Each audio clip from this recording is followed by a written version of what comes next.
Okay, good afternoon, everyone. My name is Tamara O'Connell. I'm a patent portfolio manager at the Innovations and Partnerships Office at the University of Toronto. And I'm here today with my colleague, Vanita Haroon, from the Center for Research and Innovation Support, CRIS, and Kay Martinez, who's from U of T Entrepreneurship, UTE. And they'll both be assisting with running the session today. On behalf of UTE, IPO, and the CRIS team, I would like to welcome you all to our latest session in the IP Matters series, and we're focusing today on artificial intelligence and machine learning. We want to make sure that everyone has the opportunity to participate and perceive everything that's presented today. So if you need to turn on live captions, please go to your meeting controls under More Options and turn on or off live captioning. Before we begin, I'm going to start with a land acknowledgement. We wish to acknowledge this land on which the University of Toronto operates. For thousands of years, it has been the traditional land of the Huron-Wendat, the Seneca, and the Mississaugas of the Credit. Today, this meeting place is still the home to many Indigenous people from across Turtle Island, and we are grateful to have the opportunity to work on this land. Just a few housekeeping notes before we get started. Please mute your audio and turn off your video to ensure the session goes smoothly. And the session is being recorded, as you'll have seen the notice pop up. However, to encourage candor amongst the panelists and the audience, yourselves in the Q&A portion of the session, we will not be recording at that point. A link to the recorded portion of the session will be sent out afterwards, and we will hear talks from each of the panelists, sort of in a moderated panel discussion, following which we'll do an audience Q&A. So with that, I'm pleased to introduce our moderator, Alberto Galasso. Alberto is a professor of strategic management at the University of Toronto, where he holds the Rotman Chair in Life Sciences Commercialization. He is Research Associate at the National Bureau of Economic Research and Research Fellow at the Center for Economic Policy Research. He serves as co-editor for the Journal of Economics and Management Strategy, as Associate Editor for the Journal of Industrial Economics and the International Journal of Industrial Organization, and as a member of the editorial board for the Strategic Management Journal.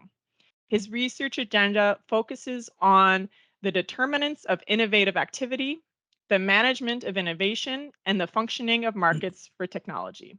So with that, over to you, Alberto. Thank you, Tamara, and welcome everyone. Artificial intelligence is a broad and exciting topic which encompasses deep learning, computer vision, and natural language processing. These are technology that had very big impacts in many industries in recent years. And given that these are businesses that are evolving very rapidly, and also the legal landscape is evolving rapidly, it's really important to try to understand what options are available for firms in terms of intellectual property and how IP can help companies to succeed on a global stage. So I'm really happy to discuss this topic with three great panelists today. Let me introduce them to you. I'm going to start with Vincent Bergeron. Vincent is the leader of ROBIC's Emerging Technologies Group, where he specializes in the protection, defense, and commercialization of intellectual property assets related to emerging technologies. He's the author of more than 200 publications and was recently recognized as Lawyer of the Year for intellectual property by Best Lawyers in Canada. The next panelist is Patricia Thaine. She's the co-founder of CEO of Private AI, a Microsoft-based startup. She's also a computer science PhD candidate at the University of Toronto and an alumna of the Vector Institute. Her R&D work is focused on privacy-preserving natural language processing, and she's a recipient of multiple scholarships, including the NSRC Postgraduate Scholarship and the Beatrice Worsley Graduate Scholarship in Computer Science. The third panelist is Garth Gibson. Is the president and CEO of the Vector Institute. Dr. Gibson, before coming to Toronto in the Vector Institute, held numerous positions at Carnegie Mellon University. In particular, he was the Associate Dean of the Master Programs in the School of Computer Science. Now he's CEO of the Vector Institute, which is a world-renowned institution working with industry, startup, incubator, and accelerators to advance AI research and drive its application, adoption, and commercialization across Canada. So thank you to the three panelists. It's really going to be, an exciting opportunity for me to discuss with you these topics. And I would like to start with really a broad question to have your initial thoughts about the importance of intellectual property for people working in software, in particular for those working in artificial intelligence, machine learning, and even more for the perspective of startups. It happens to me to talk with startup founders, with PhD students or faculty that are considering, a venture. And sometimes you notice that IP is not one of their priority. They tell you, oh, I really need to improve my technology. I really need to test my products. Sometimes they even tell you, look, it takes 2 years to get a patent, and the life of my software may be 3 years if I'm lucky. So, what are your thoughts about this? Can you give us some general first thoughts about the role of IP in software, in particular in AI? Vincent, let's start with you. Okay, well, thank you for having me. I would say that, I mean, for a startup in general, in a software and technology, the actual value of the startup, apart from its good ideas, is found primarily in its IP. So the IP strategy for a startup is really important, and it needs to be tailored to the business plan. So IP doesn't just live by itself like in the ether. Like it needs to be really tailored to the business plan, the technology landscape of the company, the competition, and many other factors.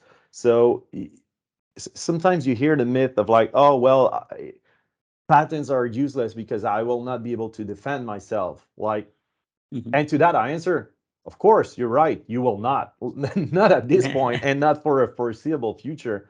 But that's not the point. That's not why you do it when you're starting. So IP takes a different importance depending on the stage of the company. And I would say that for a startup in the early stages, it really helps to create leverage, actually raise funds, find partnerships, and help maybe on the marketing side of things if you want to be first on the market. So you try to combine many things, but that are focused on the stage of where the company is. And I can tell you that the due diligence process that happens for early fundings is done primarily on the technology and IP side, not on the revenue side, because of course, even though you have revenues, it's going to be like a fraction of what you're going to make in 5 years. So Right.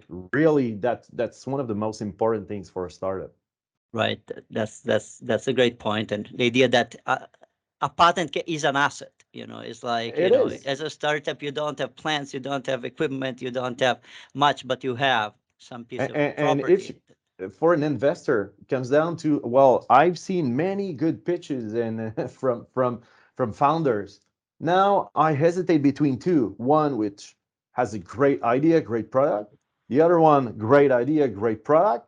But then also patent applications, trademark applications, and then like there are assets in there that, well, choosing between the two, I'll go with where I do have assets that I invest in at some point. So if the company fails, maybe those assets can still have value for someone else. So it's really been a big factor of success for startups. Thank you. Patricia, what are your views on this? This discussion resonates with you? To a certain extent. I think it really depends on which area of technology you're in, and how quickly the technology is moving in your space. If you think about AI patents, for example, you might patent something and then 3 years later that's already obsolete and that patent just wasted a bunch of your time. And really where you should be spending the time is in collecting the highest quality data and protecting that high quality data.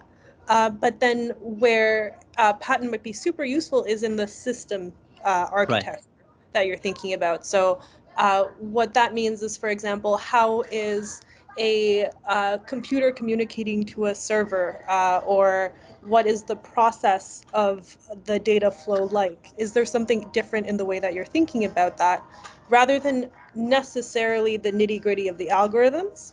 The nitty-gritty of the algorithms can be useful, but you also have to be very aware that if you're putting that out there in the world, there is no way that you can see if somebody is using that within their own products.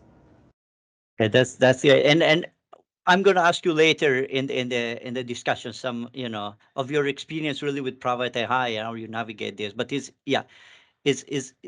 important. I agree with you to think about what are the possible things that can be patented and where should we invest our time, effort, and resources. Garth, can I move to you? What are your thoughts about it? So I would premise this by saying that the world, and in particular the richer nations, are in a stage of transitioning from more of a natural resources, pull things out of the ground economy into a knowledge-based economy, right, where the creativity and the excellence in intangible services, ideas, appropriateness, brand effectiveness, drive their business and their competitiveness. And as such, you need to increasingly think about, I'm going to win, I'm going to be worth a lot of money, I'm going to impact the world. And it's going to be primarily done through the product of the mind. And so how do I protect the product of the mind?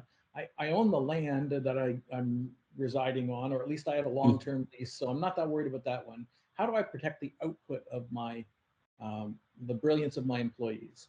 And I think that there are lots of agendas that you can be making sure that your marketing campaign to brand the organization, to protect it against being slandered, is worthwhile. You should be working really hard to make sure that the data that you're collecting to build into your models really suits your customers and has longevity, that your people are learning more about what's coming and how they should change, that your customer service is very good at learning about your customers and tailoring it, that your R&D has got the right timeline and can produce things at the right time. But you also should say, are there any laws that can help me get an unfair advantage? And I'm saying unfair is not the right thing to say. It's fair. That to get an advantage, to be outcompete. And the laws around intellectual property were created by, not recently, a long time ago, in order by societies that said we want to protect people who take risks and create new businesses and create new advantages.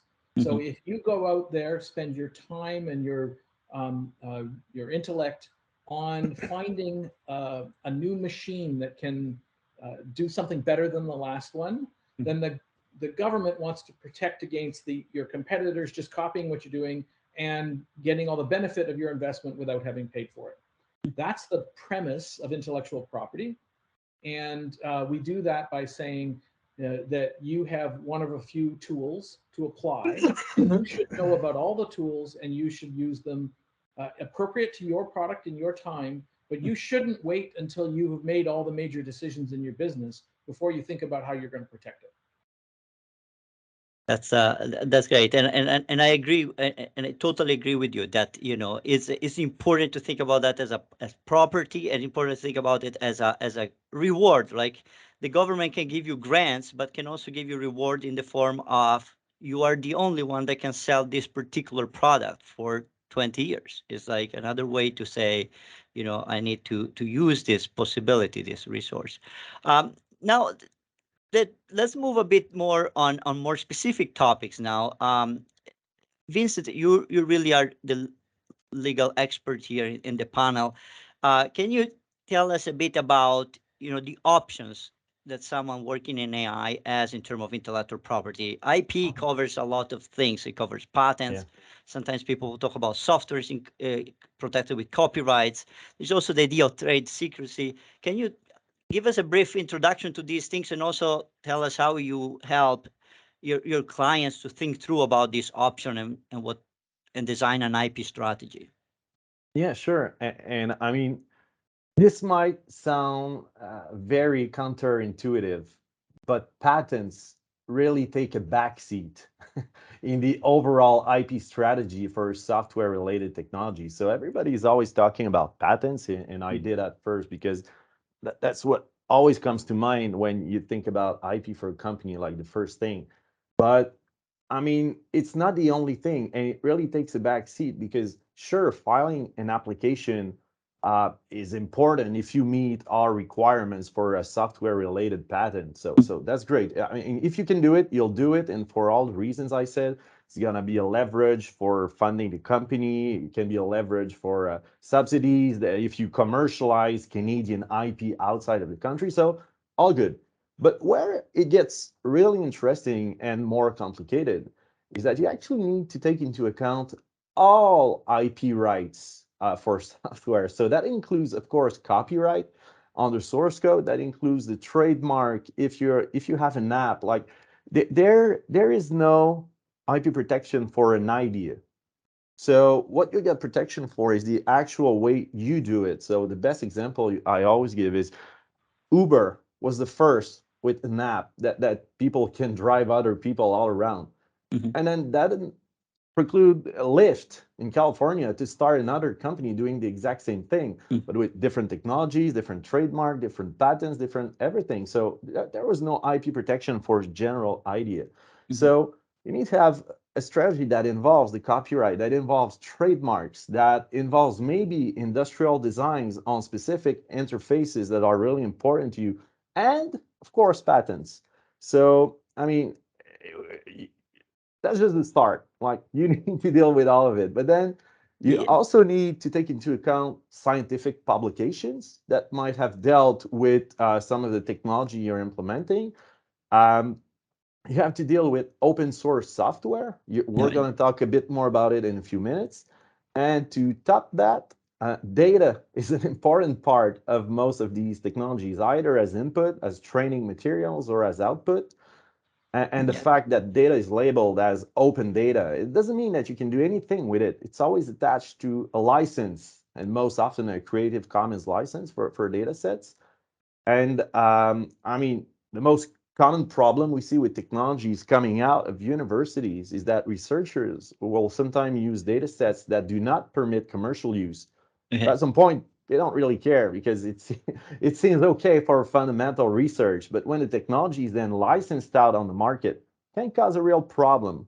So I was on a panel a few weeks ago in San Francisco with the head of IP at Meta, the executive director of Stanford University, and the president of GE Licensing. So these were like big names. So I was asking them questions like, how is IP in the field of software these days? And they were all saying, well, it's no more focused around patents, and you need to master all aspects of IP. And so the licensing side of copyright, of data sets and everything, they actually said, well, you know what? Licensing is having a moment these days because like it's fun stuff, it's complicated stuff, and it's no more using just a template for patents. Like we're in a world of no templates now. That's great. So to think about the full toolkit and not just about piece by piece. Let me ask you just one technical question that I hear often from undergraduate students and from students in business. Like, the moment you write a code and it's saved in your computer, you already have copyright protection, right? Yeah. So why sometimes is enough and sometimes you want to go to the extra step and go to the patent office and apply for a patent? What would be the key thing to think about to go through this extra step?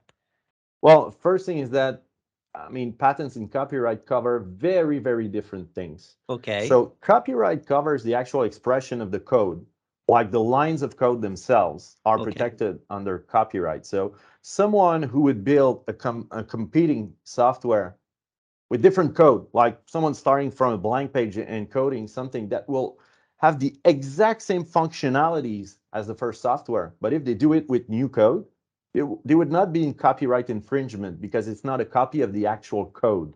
So that would not be a problem. Right. So a patent is doing something else. The patent protects the functional aspect of the software and probably associated with something else, like a practical use, a practical effect on something physical that also involves software.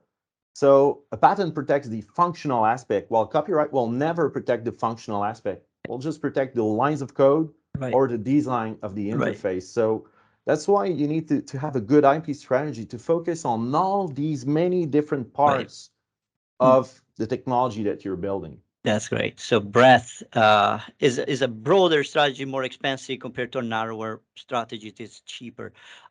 Patricia, let's move to you. Like private AI is as a patent, as far as I know, and you thought through an IP strategy. Can you tell us? You can tell us a bit about the venture, but also how you went through this patent application and your experience and the thought through that process. For sure. So a little bit of background about the company.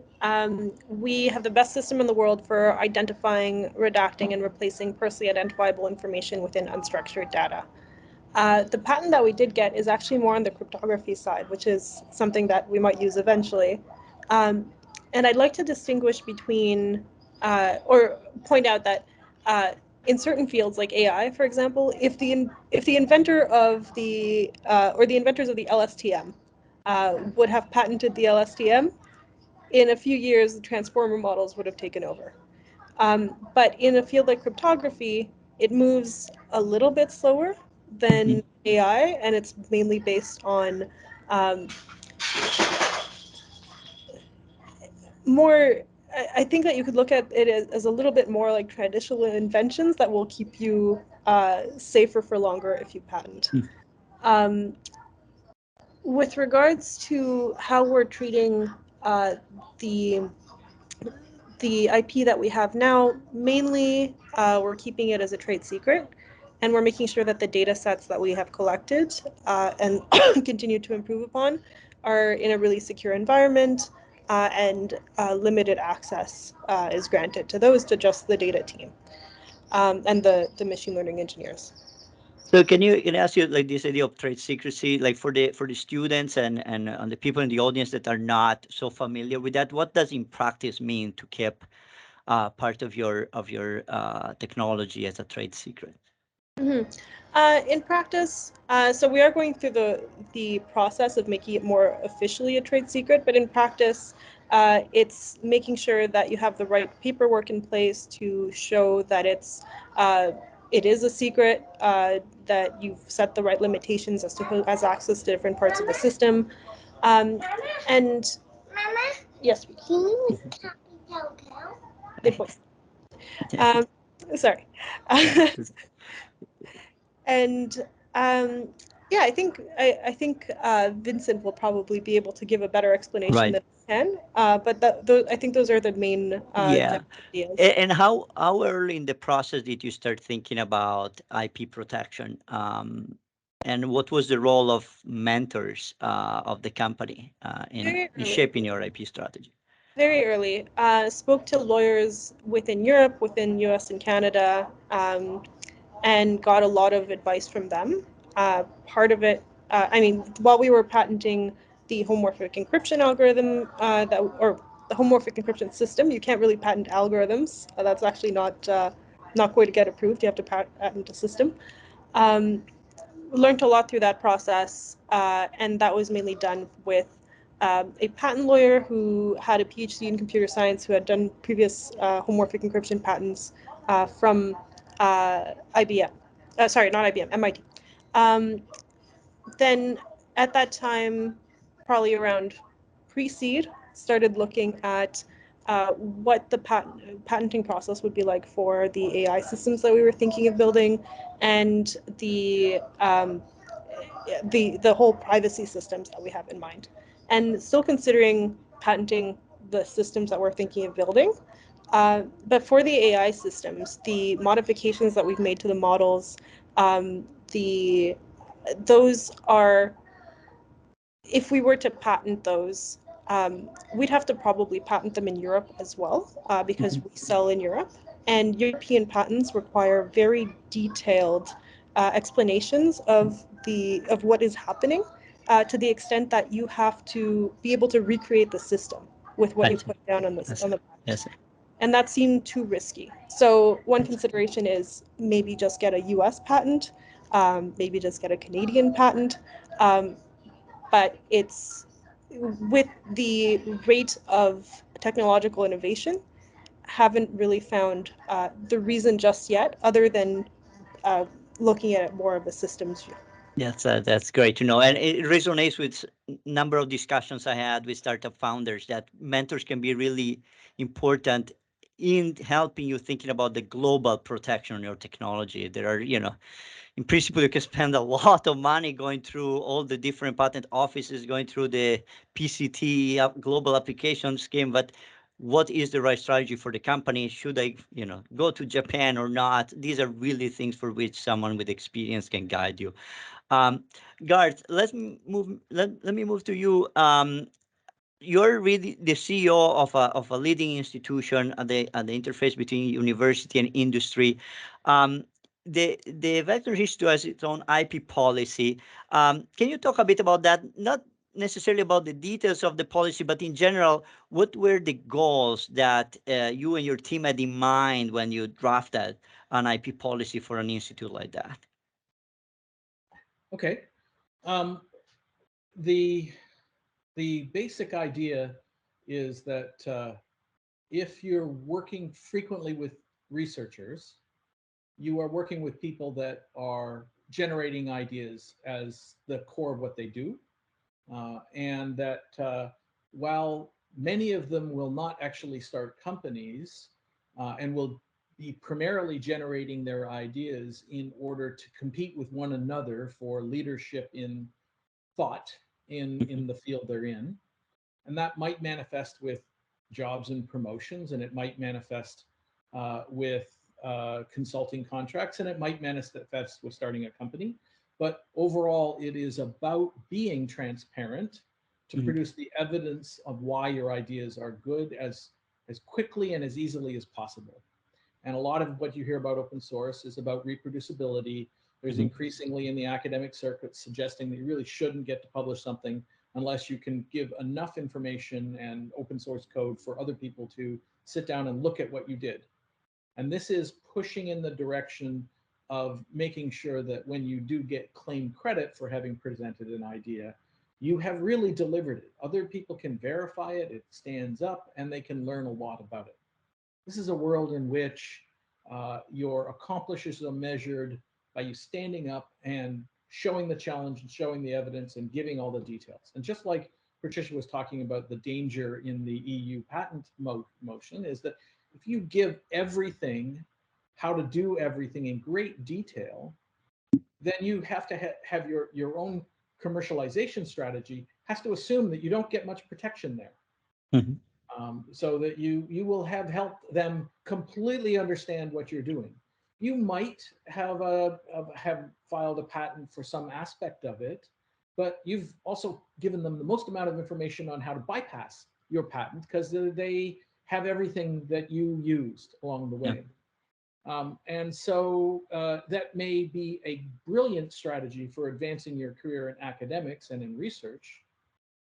And well, that's what's important to you. That's what you should pursue because that's how the value system of that area. And that protecting competition by not letting them be able to work where you're working will not advance your career in academics. At some point, you might decide, oh my gosh, I could make more money. My friends are off starting companies and they're worth a lot of money. And besides, in our highly competitive world, if you haven't actually conquered the world with a company, you haven't done all the things you could do. So when you start to do that, you have to switch a mindset and think about, okay, in this type of competition, how is it that I test my ideas? How is it that I show my leadership? How is it that I accomplish something? And frequently that's about the outcome of your business. Right? Because people may not care as much about exactly how the widget on their phone really works and whether it was innovative or incremental, but they will care about which phone should I use, and why should I pay a lot of money for it? So you measure companies in terms of their market cap, and you measure companies in terms of the number of people using them. And there, your goal is not so much complete transparency in where you've been clever, but more that your overall competitiveness dominates. And now you're saying, well, maybe I want to use those laws that the IP world has to help me advance my domination of the competition so that my product is the one that everyone uses. That's a big transition. Right. And most people do not make it on plan. They don't sit down and say, I'm going to rock the world with my open source publications and my papers for a couple of years, and then I'm going to stop and I'm going to completely change gears and I'm going to write patents and start companies.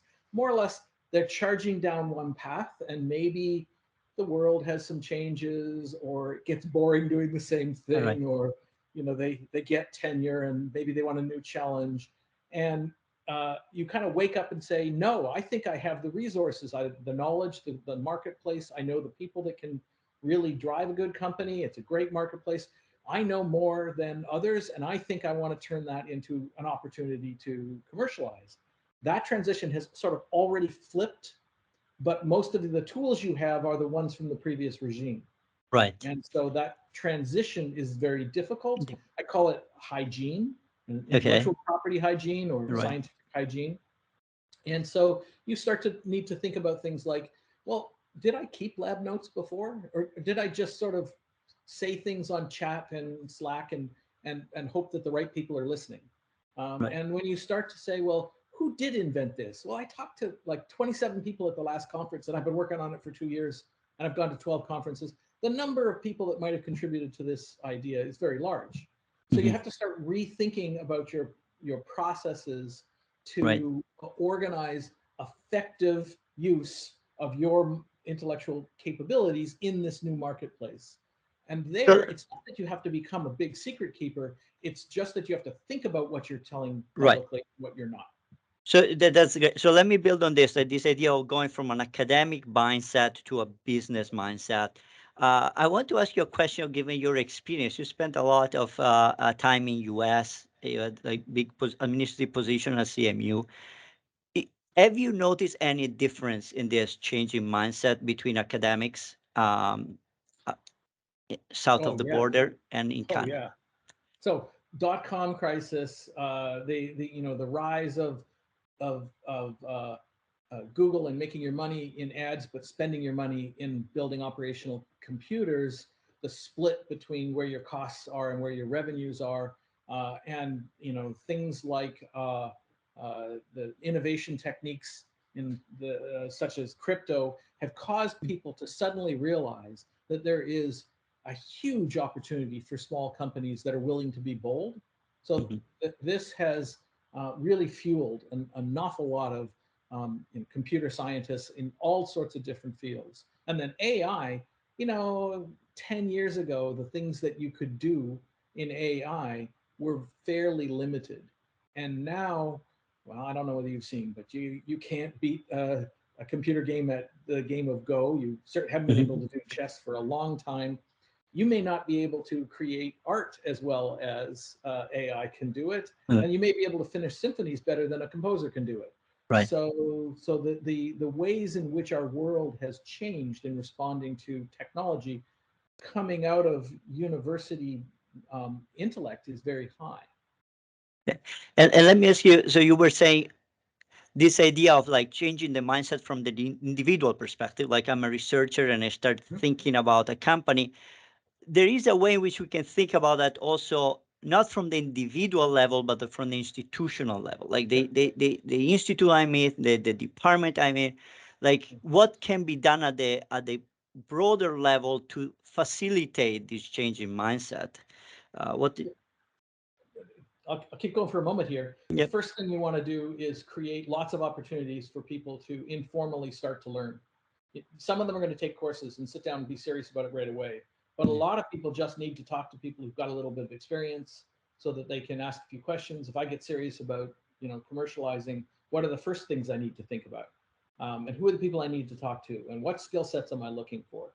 This is the being a trusted source of information. That's what a university That's what the U of T Innovation and Partnership Office should be doing for U of T students. It's what Vector tries to do for all of the Vector employees and researchers.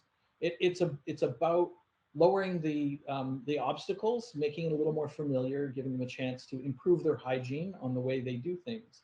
But beyond that, you've got to think about what is your formal presence. So are the processes that are in front of spinning out from a university with an idea that you developed at the university into a company, are those processes totally opaque? Do they say, come and tell us everything you know and we'll get back to you in 2 years with whether or not you're allowed to own it? Are they saying, you know, we'll charge you somewhere between $1 and $1 million and we'll tell you later? So a lot of transparency and predictability in what will happen when an innovator decides to seek the support of the organization that they're currently working with in creating a company will reaffirm that trust, and they'll go down the path together. So a lot more organizations, universities and things are being more transparent with what the deal is. How do we help you and what's involved in doing that? And I think that that's a huge support for young innovators. That's a great point, and it's also my experience with some of investors. They really don't care about the details of the contracts so much, but they want to have a sense, what should I expect, to set these expectations. At least I know roughly, what is going to be the equity in the company, and more transparency can really make a difference in some cases to get those investment money or not. It's a risk reduction strategy. Right. So let me now move to another broader question for the three speakers that builds on this discussion with Garth about the difference sometimes in view between the academic world and the industry world. But sometimes even in part of the industry world, there is some push for open source, right? To be extremely open and to not use actually IP. What are your views in terms of use of open source in software, in particular in the case of AI? Vincent, can you tell us what's your view on this? Yeah, sure. I mean, it will depend largely on the business model of the company. I mean, that's the first part. I mean, some companies are built on the business model that the whole software is going to be open source and that they're going to have maybe a commercial version on top of it. Right. They're going to offer some support, some integration services and other things. So some companies are based on that. But if you are a company that wants to own all IP in its software and wants to keep it proprietary and confidential, like as a maybe some you also treat code as some kind of a trade secret. It's part of the things that you want to keep inside and not share with everyone. Then the thing you need to keep in mind is that open source, it's not always good and it's not always bad. Exactly. So that's the first thing. Like you hear people saying, no, open source is bad. Like, no, it's not always bad, and it's not always great neither. So it's just a question of knowing which licenses do what. Like some licenses are very permissive, like the MIT license, BSD license, Apache license. If you use those in a commercial proprietary software, there will not be any actual big issue that will be raised as a risk or anything else. And it's a good practice to start with open source modules or algorithms or models, because you will build a product faster, technology faster. You will benefit from the community updating and making sure that it's the best version of that open source module that's out there. So it's good to use it.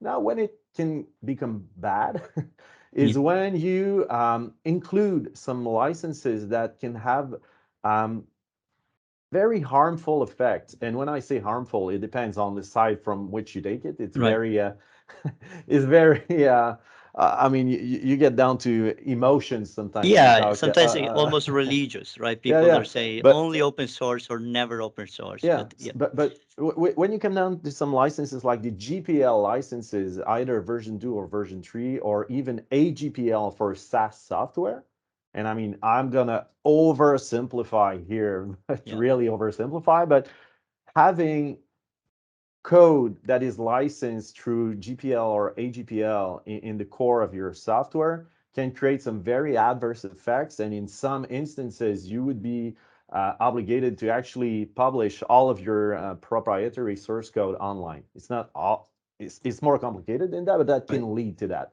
And so knowing what you have inside your software is important. And it's important before you get to a funding round or before you get to a transaction, because I've had so many companies calling me in panic in the middle of a technical due diligence saying, well, they've asked for the list of all open source licenses that we use. And we just realized we have 100 modules licensed under GPL version 2. Right. Well, okay, so and then it's not a good situation to be in. So my first recommendation will be clean your house before a due diligence comes in. So if that's something that is new to you, well, maybe you should look into it right now. And then once you've cleaned the house, well, have an open source policy in place for the people that code so that they know what to do, what not to do. Some licenses might be okay under certain circumstances, but you'll have someone that's going to be the owner of the code that's going to decide if it's worth implementing such a license in a code or if you should just like code it by yourself. Yeah. And then once that policy is in place, keep a list of modules and licenses that are in your code. So if you go into due diligence for funding and they ask you for that list, I say, of course, here's the list. Took you 5 minutes. Then you look like a company that's serious, that knows how to deal with open source. And that's just very important because it now comes out in every due diligence. And also now as representations in agreements with clients, they're going to ask you about it. So just being prepared, knowing what you do, and it's very good. I love open source. So but you just need to understand how it works. Yes, so that's a great point. I mean, if I understand correctly, like the message here is you have to think really carefully about this because it's an irreversible decision. Once the software is out there and it's open, you cannot go back. And you know, if you have to think a lot about what I patent and what I don't patent, you have to think even more carefully about what I leave open source and what I don't. Patricia, do you have any comments on this? Do you what is your view on this as someone that works in this space? Yeah, and yeah, I think Vincent made some great points.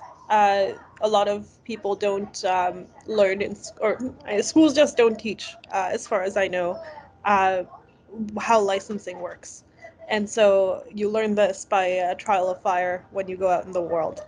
And I think your question, Alberto, is a little bit separate, which is more about the commercialization aspect of the product that you are creating and whether to make it open source.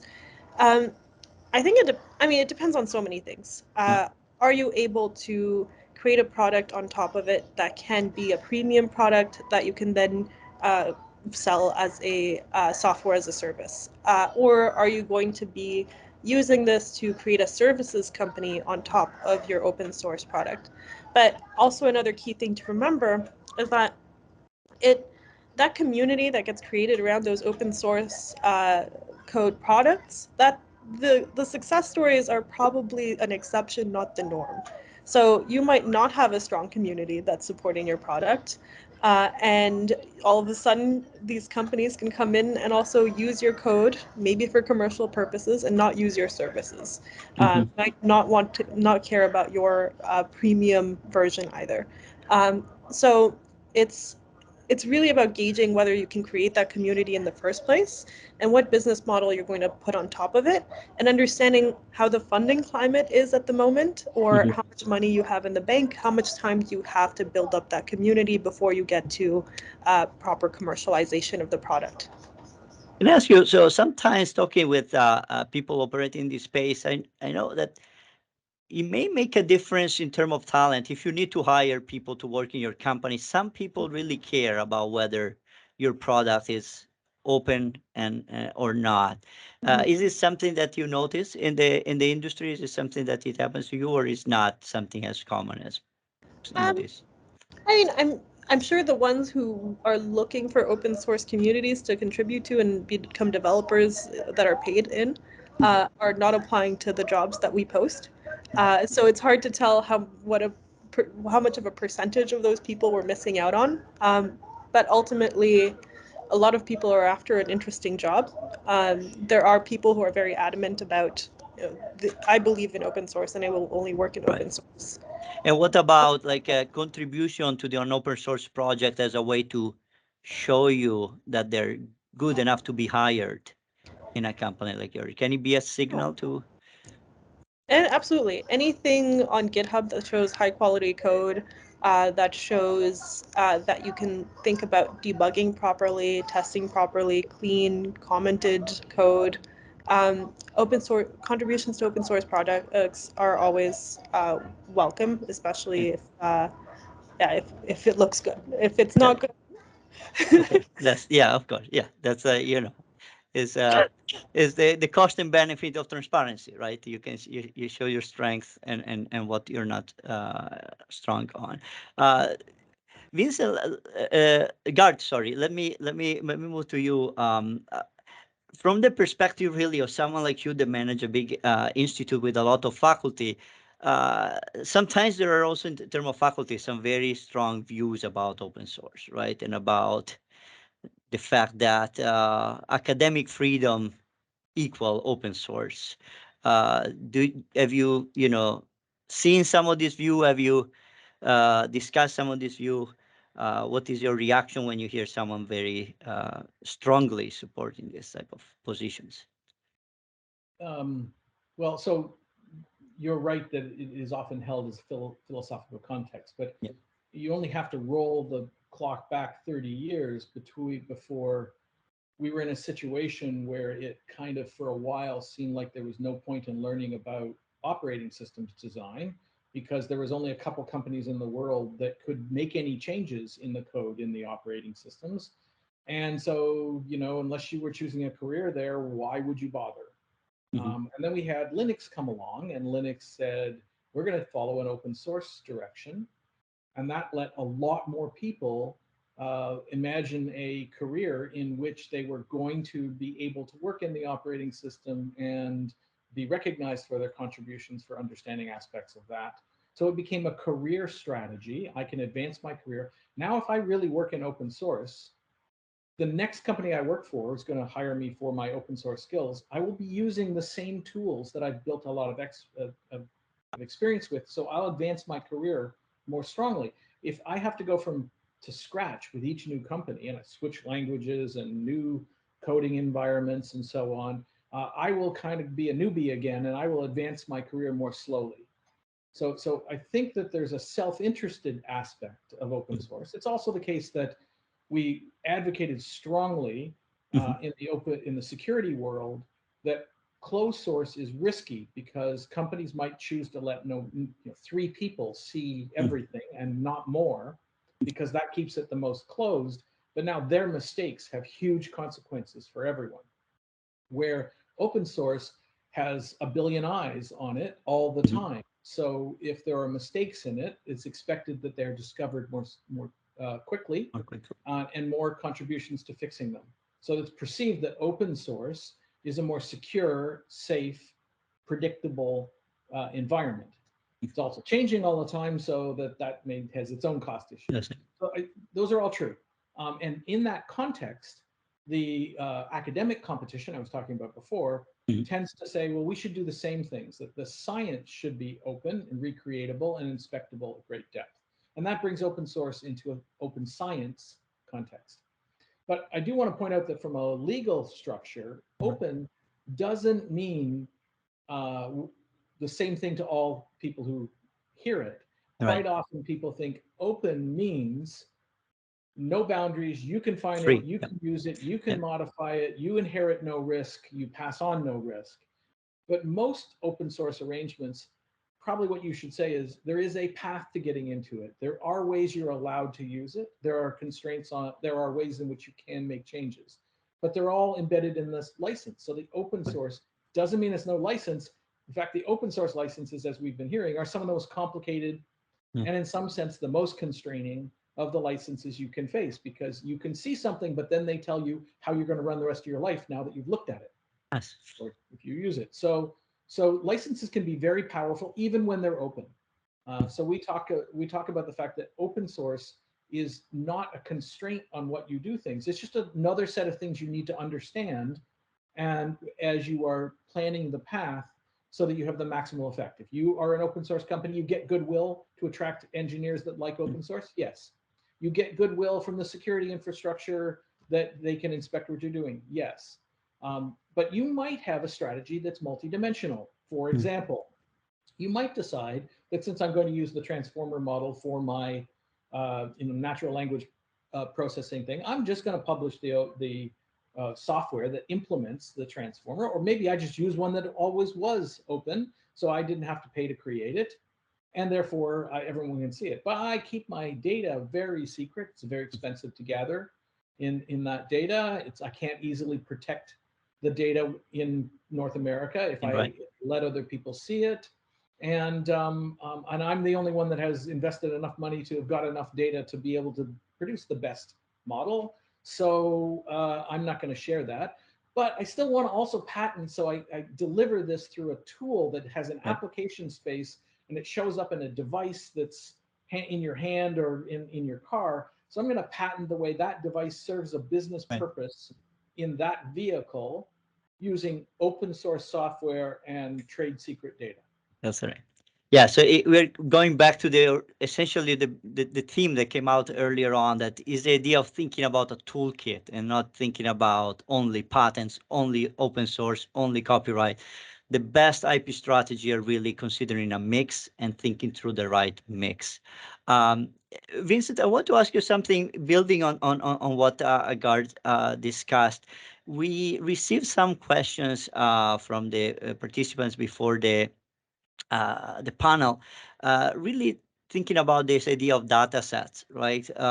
Protecting, your data. If your contribution is really assembling a data set that is new, that has reach, what can you do to protect it? And as Garth mentioned, in other jurisdictions like in Europe, there are some regulation that help you there, but in North America is not. So what are from the legal perspective, things that you can consider? Yes, sure. And I mean, just to bounce back on what Garth just mentioned, I think that it's a misconception in the industry, in the field, that open means no license, no copyright. I've heard that so many times. Well, there's no copyright in this, it's open source. Like, no, actually, copyright is the basis of open source licenses, because why do you have a license? Because it's a copyright license on the code. So there is copyright, there's someone owning that copyright, and that someone has decided to release that code under certain conditions that are an agreement, a contract that you agree with when you implement the code. So talking about data sets, it's almost the same thing, because under, I mean, depending on the country that you talk about, but let's take Canada just for the sake of the discussion. You have copyright protection for data sets. So I'll not go into the details of it, but when you have a data set that's organized, that has data that's been just raw data in a flat file, I would say like an organized data set, then you have copyright protection as a compilation. And when you have that protection, you have a copyright protection. You can give a license to people, again, on the data that you collected. And that's why, again, when you hear about open data, it's the same thing as open source code. It's that the data is available if you want to use it, but now under which license agreement will I be able to use it?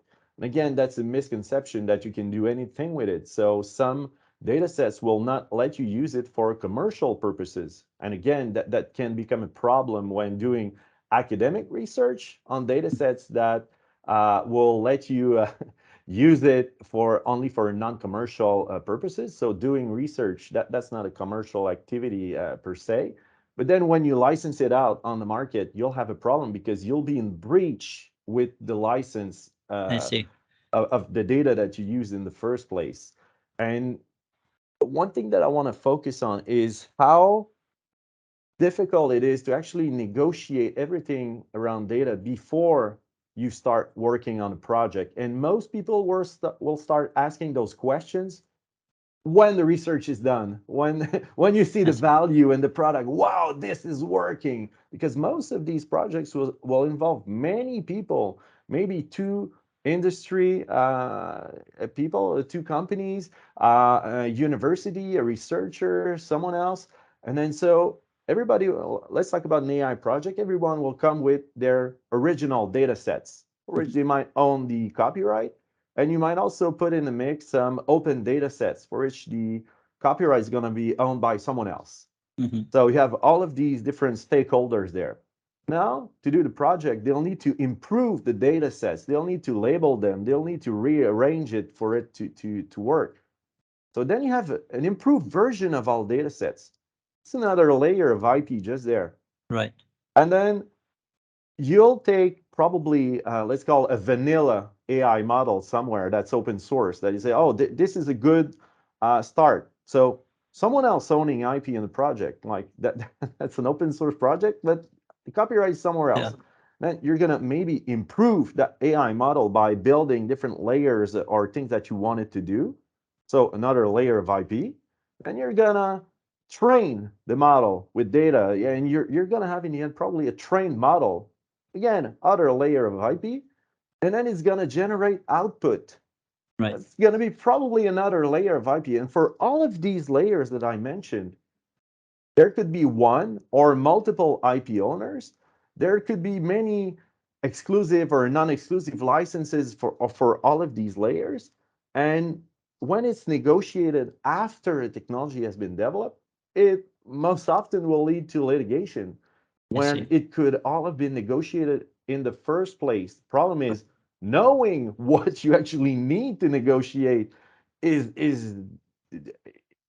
Right. tough. That's why we're doing these panels and trying to educate the business and research community. Just like it's things that you need to think about before you start. Exactly. It's never too early. Exactly. No, it's never too early. And I didn't even mention the legal quality of the data. Like, are there personal information is there? Do you need to think about privacy and everything? So I'm just leaving that out there. Yeah, that is let me ask that question to Patricia. She's the expert, right, about this privacy issues. Like, what are your thoughts, Patricia, about protection of data and your experience also with the venture?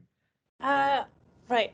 I could answer this for an entire hour talk. We have 5 minutes, so to keep it brief, if you are collecting personal information in the data sets that you're using to train your models, for example, if you are doing so for European citizens, regardless of where they are in the world, you must be compliant to the GDPR. There are also patchwork legislations in the US, for example, the CPRA out of California. In a little bit, sweetie. Just give me 1 minute, okay? And so we have to count to 0, 1. Yeah, I have a little one at home too, so I fully understand. So what these legislations often say is you have to minimize the amount of data that you collect, so the amount of personal information that you collect, to the bare minimum that you actually need. For all that information that you do collect that is personally identifiable, you need to keep track of it, where it's being used, who has access to it, and you need to get positive consent from your users to use that data. The easiest thing for you to do as a company is not collect it in the first place and try to avoid it as much as possible. But so where we help often is in that data minimization aspect. So removing the personal information when you're training your model, for example, and trained models can even leak personally identifiable information because that data that's contained in the training data gets memorized by the model and then can be spewed out in production if it's a generative model, for example. So there are lots of complications that arise when you want to deal with personal information, and Right. you often don't actually need it. I see. And let me ask you, like building on what Garth said before, this idea of changing in the mindset from like being a researcher to really someone that is involved in a business. What was your experience in, how is that you think about data and data set differently now that you are CEO of a company compared to when you were a researcher in a university? I'd say the biggest shift is the type of data that you need is very different, right? You get to deal with the size of the data set and the number of quarter cases that it needs to deal with, all very different. But the biggest shift in mindset is really how to think about the problems. So in academia, you can concentrate on a really interesting problem, and then when you're writing a paper, you could think of, okay, what kind of applications does this have, and you can add it as a post hoc reason in your introduction or in your conclusion. Whereas when you're going into industry and building a product, you really need to do it the other way around. Figure out where the pain points are, and then think about what the best technology is to solve those pain points. And that shift of mindset and being able to recognize the pain points and understanding, just a second, sweetie, understanding all of the different people that you need to talk to before you actually act on building that software, before wasting your time, and proving it out before you even start the MVP. That would be the biggest shift in mindset. That's great. Thank you for that. Garth, we have another couple of minutes before we conclude. Let me ask you like a final question. Like Patricia is a success story of someone that is a junior researcher that moved into the business world.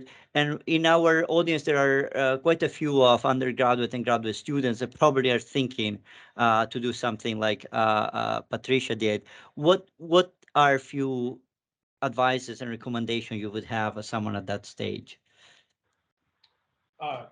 I would utilize whatever tools your local institution, the University of Toronto's, Innovation and Partnerships Office. They will give you educational opportunities. They will give you consulting. They will give you advising. They will explain their various rules. And in my limited experience with doing it at U of T, they will help you think through the pros and cons of different methods without trying to manipulate you into a path that you don't isn't best for you, because outcomes here depend upon your success. And so there's a very strong motivation to help you find the right path to success. And I think that is a really good thing. You should also independently, figure out and learn about the pathways on the provincial and federal support for small companies. You should learn about the corporate lawyers and IP lawyers and the people that will help you develop your products. You should look at competition, what kind of markets. Most tech introductions or companies aren't going to stay in a local area. It is certainly possible that if you're going to run a farm, you're going to sell to the grocery stores that are in the same jurisdiction. But if you're going to produce software and a service that is largely easily portable to other parts of the world, then your market will be much bigger if you can do that. And you may be able to find segments of that market that are particularly interested in what you're doing quickly, and you may not know where they are, and they may be in some other country, in some other jurisdiction. So you want to be able to go there, which means you need to know an awful lot about the way business works, the business law, the IP law in these other areas. How are you going to get that experience? Well, you should find a way to go to meetups or venture capital meetings where you get a chance to meet an entrepreneur like Patricia, who has done it in an area that's not so dissimilar to yours, and might share some wisdom in her search for good employees, for example. So use your social network, use the ecosystem you've got in, and build up connections in all the areas. What often I think about it is when you're academic, you tend to build teams that are very supportive of a common set of goals, that deep technical that Patricia was mentioning. So if you were to say, me and my buddies will start a company, you're probably talking about people that all have the same skills, or Right. they may vary a little bit, but mostly they're all concentrating on the same thing. You start a company, your first 6 people really need to have a lot of different skills. And so where are you going to find good candidates that would be willing to launch into a startup with you that understand marketing, that understand taxation in multiple organizations, that understand how to grow a engineering wing from 2 people to 200 people and do it quickly. You need contacts. That's Start with your local university's tech transfer offices. That's right. Thank you so much, all 3 of you, for this for sharing all these great insights.